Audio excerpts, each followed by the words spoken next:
If Kim Jong-un got upset over the interview, man, Osama is gonna be pissed with this one. Oh wait.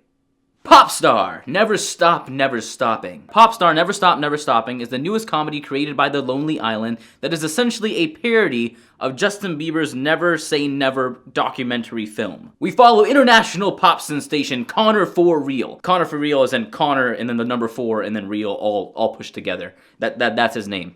Connor for Real is played by Andy Samberg during his meteoric rise to fame, his descent from greatness, and then his struggle to regain his popularity with his fans. The movie starts out showing how Connor and his two friends Owen and Lawrence, played by Jorma Taccone and Akiva Schaffer, were originally a super popular boy band rap group called the Style Boys. Connor became the breakout star, and the group broke up due to creative and personal differences. Owen becomes Connor's personal DJ, while Lawrence completely falls off the face of the earth. The majority of the film is done documentary style and follows Connor before and after the release of his newest album, Conquest. The album completely tanks for being offensive and absolutely terrible, so Connor must do whatever it takes to regain the success that he once had. The best part about this movie is that The Lonely Island takes their brand of humor and amplifies it so far that it can't help but make you laugh. They know their comedy well, and it works. Nothing is taken seriously whatsoever. The chemistry between the members of The Lonely Island is insane. They're supposed to be lifelong friends in the movie, which they are in real life, and you can sense that. Their comedic timing and ability to play off one another is perfect. But they're not the only funny ones in this movie. Literally every character in this movie gets at least one laugh out loud moment. Tim Meadows, the guy from the Even Stevens movie, he is hilarious in this. This is really stupid, relentless, and unforgiving comedy that is done so well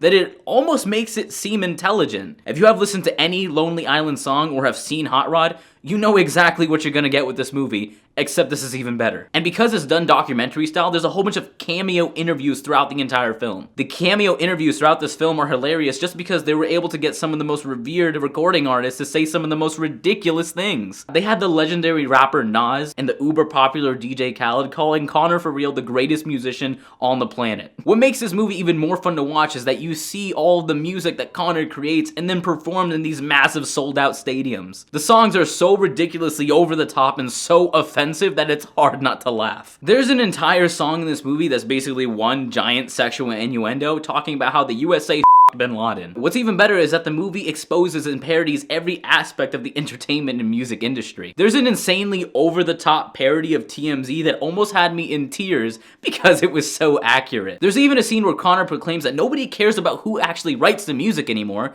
they only care about who's the one performing it, which is an extremely valid point today. And the cool thing is that this movie does actually get heartfelt in some places. This movie makes you realize that it's more about friendship than anything else. Fame and success are completely irrelevant unless you have the people that you care about most to share it with. Some minor issues I had with this movie had to do with the pacing. I felt like it was a little fast in some places. They could have expanded upon some things to add even more comedy. And I also wish they would have toned it down to some of the interviews unless there absolutely had to be a joke that needed to be said. The few scenes in this film that don't look documentary style are some of the best scenes in the movie, and I wish we would have got a little bit more of those. And although I know it was a parody, I wish they would have given us just a little bit more substance like they did in the latter part of the film when talking about friendships and all the revelations. It just would have given this movie a few more layers and taken it beyond just being a simple parody. I had zero expectations going into this movie, and I left with a massive smile on my face and a gut that hurt from laughing so much. This is what a proper parody should be, and I really hope there's gonna be a downloadable soundtrack for this movie because all of the songs are hilarious. However, I am gonna say that this movie demands to be seen with friends or with a really great audience. I saw this movie at an early screening at a massive university with a rowdy crowd, and we also had a pre-show Q&A session with The Lonely Island that got us hyped. Audience energy in movie theaters is real, folks, especially with comedies,